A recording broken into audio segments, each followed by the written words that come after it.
Here is Southport. This is a northern small town, I think it's fair to say, close to Liverpool and Manchester. And there was, summer holiday break from schools. And so children are off enjoying the nice weather that we've had recently. And yesterday morning, there was a workshop for children between 6 to 11, which included dance, yoga, and bracelet making. And it was attended by 25 children in total. And then a man in a face mask arrived in a taxi, which he refused to pay for. He then went into a building with the children. And what followed is safe to say is absolute mayhem. So the children began screaming, as you can imagine, as he tried to attack them with what is reported to be a knife. I've also heard machete as well. Some of the children were able to escape, some of which took shelter in a neighbouring house. However, multiple children were reported as being out on the street, lying on the street, bleeding in the road after they had been stabbed. And at this point, many of the parents actually started turning up and obviously seeing what had happened, reacted as you can imagine they would, in utter horror. People screaming, people panicking that their children had been hurt. And so far, 3 children have died from this, and 8 have suffered from critical injuries and are currently in hospital.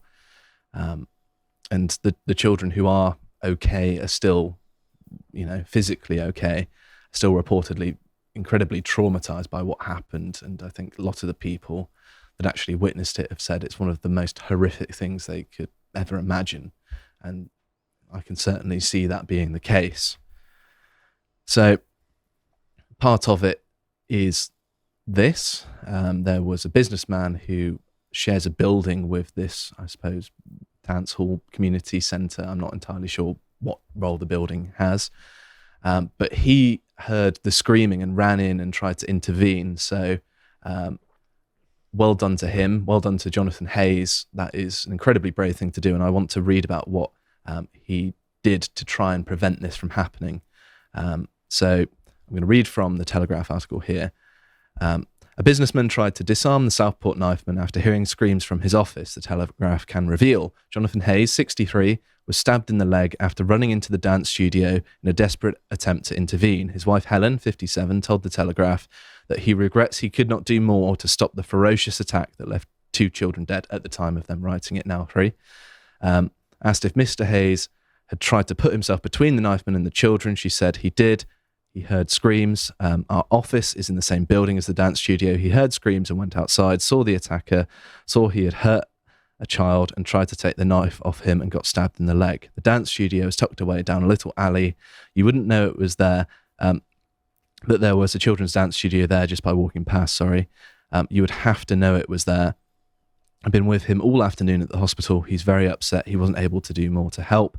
Physically, he will be okay. Mentally, I don't know. So obviously, this is a very brave man. An actual hero. He is, yeah. And obviously, heartfelt thanks to him and the sacrifices he made to do what I think everyone would like to do in that situation. But it's another thing to actually go through with it, and to be stabbed and then still be beating yourself up about I could have done more is really quite impressive. So obviously, hope his family are doing okay as well as the family of the children, because this shouldn't have to happen to anyone. It's a really quite horrible thing.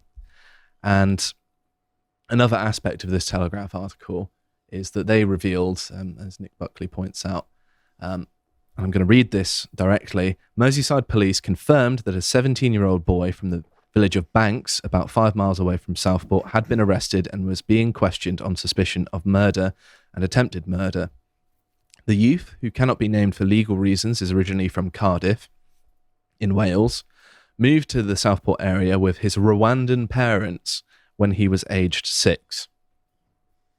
So, right here, we know that this is... Second-generation immigrant. Yes, a second-generation immigrant. Born and raised in the United Kingdom. Mm-hmm. And still decided, for reasons unknown, to do this? Mhm. I think there are some really interesting questions this raises. As the businessman points out, you wouldn't know it was there. So why did he target it? I mean, obviously he knew it because of local knowledge, because he's been there since he was 6, right? Mhm. So why did he do it? Yeah, well, that is the question people are asking at the minute. I mean, it has the character of a terror attack, doesn't it? But Yeah. But Rwanda is a Christian country mostly. yeah, supposedly. Yeah. So who knows? But either way, I feel like this was something that was preventable. There are lots of things that could have been done to avoid this happening. Immigration policy, for a start. The fact But that we're far too down that road. we are, yeah, it's difficult to know what we can do anymore, isn't it? Well, I think one thing that people need to remember is that we just are not the high trust society you grew up in. Mm-hmm. That's just not the case. Too many strangers have been introduced to our country who have very strange ways of looking at the world and do things that we think are abominable. Mm. I have no idea why he's done this. And we're just going to be told that, he has mental health issues. Which, Well, it's not really good enough, is it? No, not at all. And that's the point. He knew exactly what he was doing. I very much, if he turns up in a taxi and a mask, this isn't a mental health episode where he's just lashing out at anyone around him. Mm-hmm. This is a conscious plan. So I've got my weapon, I've got my disguise, I'm going to pick a particularly soft target, I'm going to try and massacre a bunch of English girls. For what reason would a 17-year-old do this? I have no idea. But we're not the high trust society that we used to be. These things happen. I mean, these things have happened in France, these things have happened elsewhere, and now they happen here. Mm-hmm. And so people need to just become aware of that. It is also particularly telling that they have to phrase it in such terms, as if that this is not obvious. Someone who would do something like that doesn't have mental issues. I mean, come on. Yeah. So the very fact that we are even discussing this in such terms is also another manifestation of what you are talking about. It is also... Just a quick thing there. I've actually come to really hate the term sort of mental health problems when it comes to this, because what it presupposes is that we have the one correct way of looking at the universe, and anyone who diverges from that is somehow not correct in their mindset. Now, I'm obviously not saying this guy was correct in his mindset, but what I'm saying is there are different ways of looking at the world that different cultures have, and we don't understand them because we assume everyone really will come around to our way of thinking about things. And so saying, it's a mental health problem puts them on the path of being, it's a therapeutic issue. We just need to get this lunatic in line with the way we think, and then everything will be fine. It's like, no, we just need to accept that some people... It's worth mentioning as well here that Rwanda is a country that's only one generation removed from genocide in its own borders. People macheting each other to death. Why? Well, it's not each other. It's not people macheting each other. It was the Hutus macheting the Tutsis. Yeah, but the thing is, a couple of years ago, I read a book on the Rwandan genocide, and literally every Hutu man was culpable in this, because the Hutu authorities all rounded them all up, and they all had machetes because they worked on, I think it was banana or pineapple plantations, and so they all had machetes, and so every single man in Rwanda of a certain age is basically culpable. Mm-hmm. Yeah, hang on, Stelios. So... There's no not that reason. I'm saying anything about his parents. They might be Hutu. They might be Tutsi. Yeah. And have fled it. I don't know anything about the parents. Why, though, are people from this violent background allowed in our country? Why should the people of Britain shoulder the burden of the dangers that they bring with them? I don't see it as our responsibility. But it's not just this. This is just a particularly awful example. I mean, this happens all the time where, there have been so many different terror attacks and things like that. And we're just expected, and the general response has been, this is just kind of the way things are now. We can't change it. Hamza Yusuf didn't tweet out any condolences for the parents, but he did tweet out, the far right protesting in Southport now. Mm-hmm. That's a problem. It's like, we just need to grieve for the families. No, this wasn't an act of God. This was an act of some foreign lunatic who obviously shouldn't have been here. Mm-hmm. I personally have no problem in just condemning it and thinking that, I'm wrong in saying that this is absolutely evil. Yeah. And I think that, every society requires a degree of the rule of law and of, basic public safety considerations. So I don't think that it's just us bad people who are trying to impose another way of life. This person is here. You would presume that he would have to respect the laws of this country, and he does not. But not only that, like this isn't just about breaking the law. Like, okay, fair enough. Like, young people break laws, right? That doesn't mean that there's a natural or inherent contradiction between and second generation immigrants are often more radical than their parents, more opposed to the society in which they've been brought from their parents. But this isn't just about breaking the law, right? I mean, this kid, apparently he was some sort of introvert, obviously didn't have a criminal record or anything like this, and has consciously planned to commit this atrocity.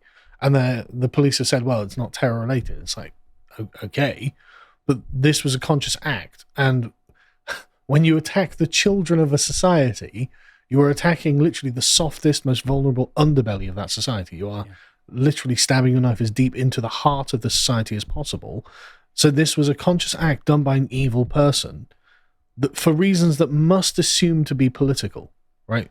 Yes, and I have to add, you also attack its future symbolically. It's not just the most vulnerable, it's also symbolically its future. Absolutely. So this isn't a rule of law question or anything like this. This isn't the machete gangs who are running around London macheting each other over drug territory or something like that. This is something far worse than that, which is why I think it's resonated so deeply in the hearts of so many people. And the old points of, well, it's just, we just have to accept it. We just have to grieve with the family. It's like, no, this is something that could have been prevented. And if we had a better understanding of the foreign peoples with which we've brought into this country to live with us, then maybe it would have been. But we don't. We spend absolutely zero time trying to get that kind of understanding or putting any emphasis on what their obligations to us are. It's always about our obligations to them to make them feel comfortable. It's like, well, okay. But I think there is a conversation about how that goes the other way as well. Well, I think that my sort of reaction to this is that it seems like there are certain peoples that come to the UK that have a much higher propensity to do things like this. And this, to my mind, means that their culture is simply incompatible with Western civilization. And we should bear that in mind. Yeah. And it might be seen as a bit of a hard line, but I don't want this sort of thing going on. And, someone not being able to make as much money as their host nation is not a reasonable concern. Yeah, too bad. Why don't you build your own civilization? Yeah. But there have been a bunch of other incidents like this in recent times. Stelios did. Sorry, just before we move on, I think that's a perfectly reasonable point as well.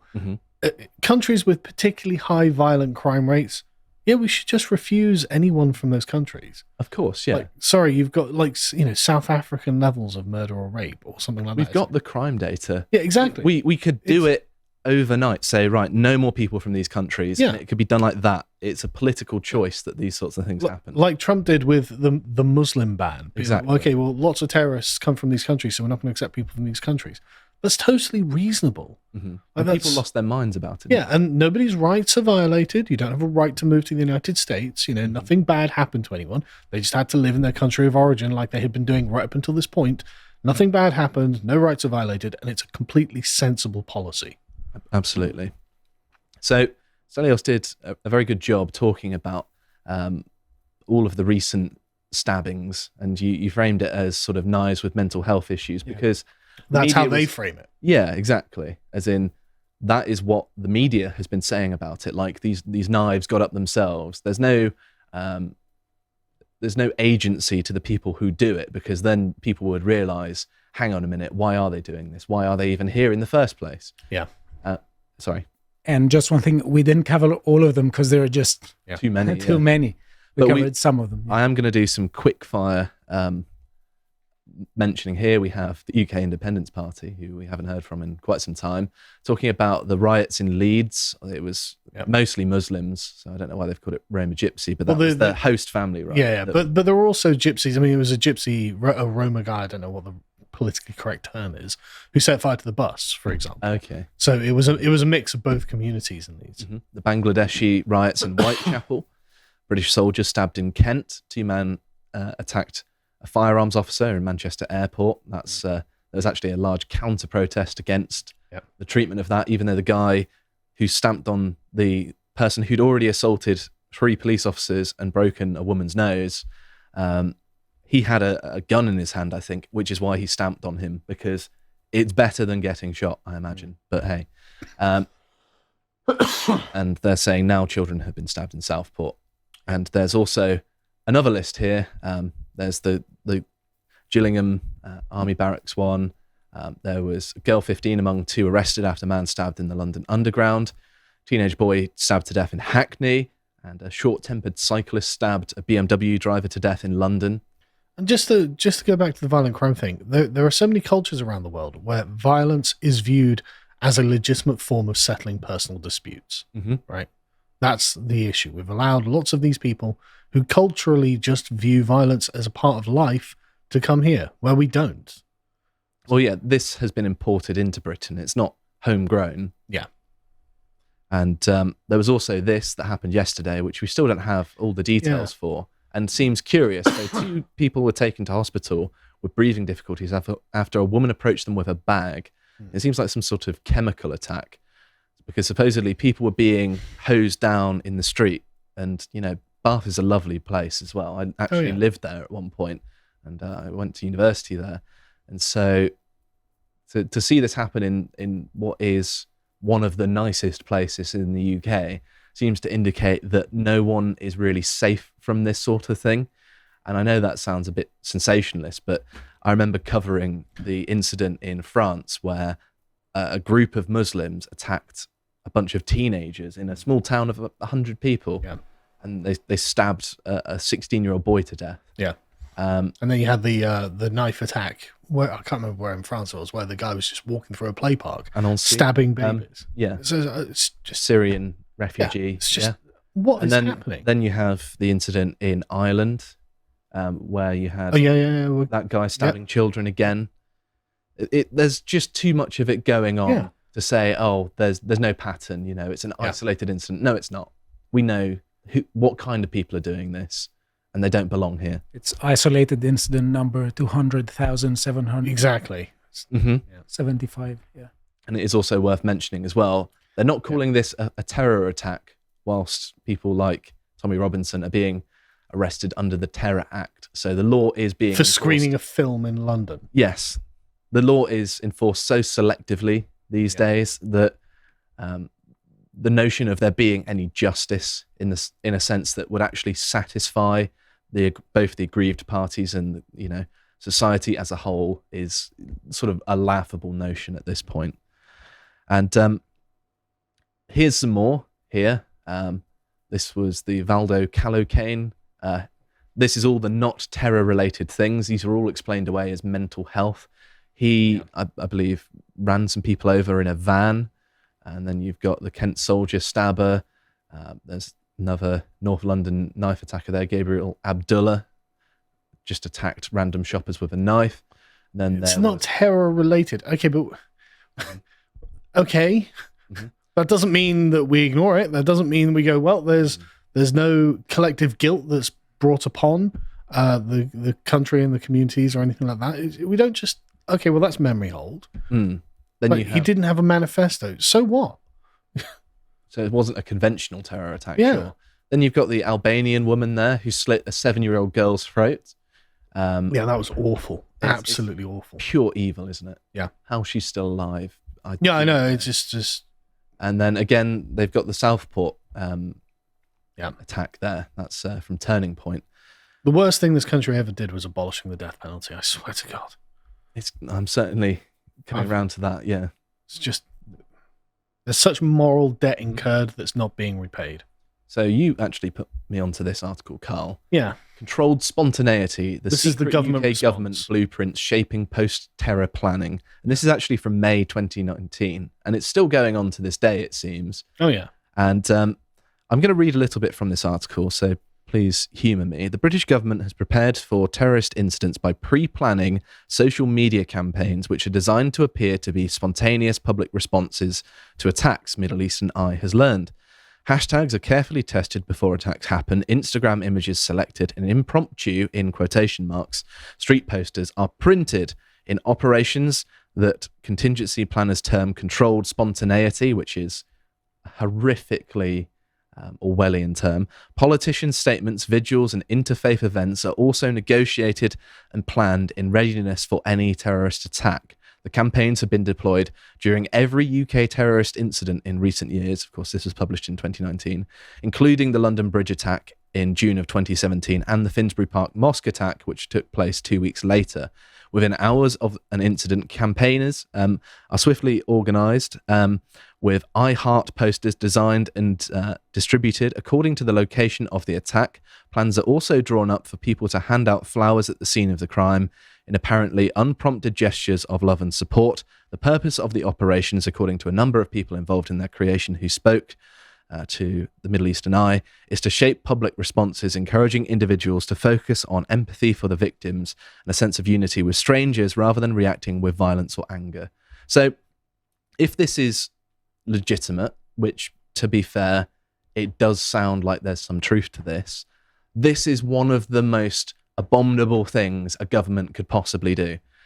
They're importing people, they're choosing to import people that are terrorizing the native population. From countries with notably high crime rates. Exactly. And then gaslighting them into just accepting it as part of their way of life. Yeah. If that isn't evil, I don't know what is. I mean, it's like Sadiq Khan saying, you know, it's just a part of living in London is stabbings. It's that same philosophy at play here. Part and parcel of being in a big city. That's the exact quote, yeah. Part and parcel of having mass immigration. There's a huge contradiction in this that shows how a lot of progressivist governments are treating their own people. They're asking us to basically not look back in anger and also to be unburdened by what has been, forget the past, forget what happened. And in the meanwhile, they're pushing down a particularly anti-Western agenda in the name of addressing historical inequalities. This is absolute hypocrisy. Why doesn't it apply to them as well? Yeah. Exactly. Yeah. So this video has been circulating online, and I think it speaks of part of the problem, if I can get the mouse to actually work. Okay, here we go. Government has rightly scrapped the Rwanda scheme, but the UK is falling behind our international counterparts in providing safe routes for refugees.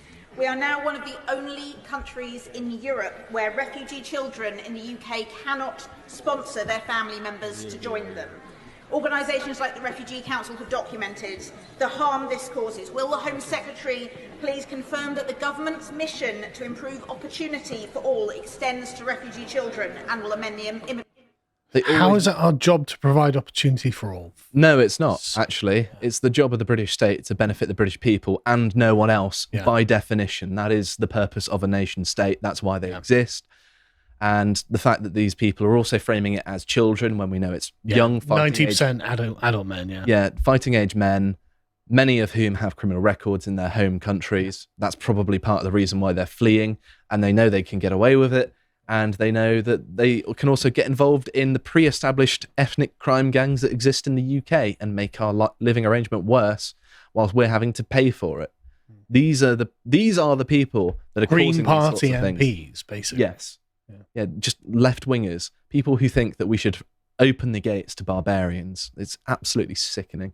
Anyway, the final thing I wanted to mention is Merseyside police are monitoring a possible far-right rally. That's Politics UK's words via the I paper in Southport this evening after fake news spread on social media claiming the unnamed 17-year-old suspect was a Muslim asylum seeker. Just to be clear, that is fake news. It is. As far as we tell. We don't think he was necessarily a Muslim. Or an asylum seeker. No. His parents may well have been, but he was born here, but he was from Rwanda.